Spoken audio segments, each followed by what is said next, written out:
Hi guys! Ayan, katatapos ko lang maglinis ng aking room. So bago ako umuwi kasi wala akong last period, nakagawian ko ng mag-vlog. Ang adhikain ko lang naman ay magbigay ng encouragement. Pasalamat tayo sa lahat ng bagay. Napakabuti ng Diyos sa buhay natin. Marami ako naging pagkukulang sa ministry. Dahil naging abala ako, pero nahirapan akong unahin yung mga gawain sa Panginoon.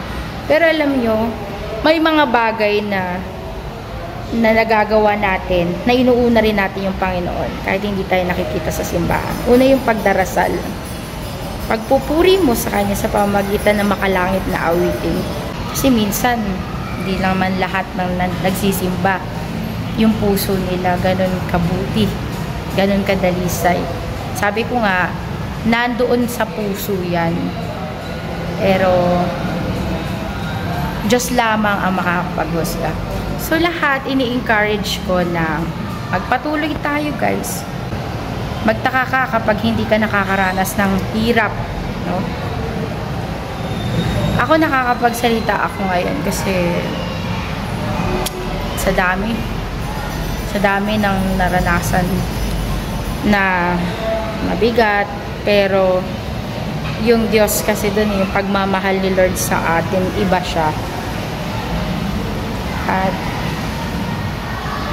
makikita mo sa huli na hindi talaga nangiiwan ang Diyos.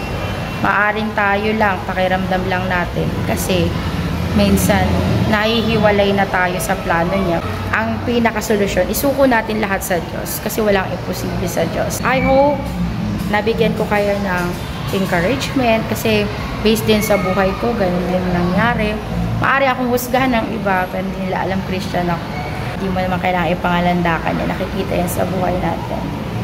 So, salamat pa rin sa Panginoon. Na-overcome ko yung 2023.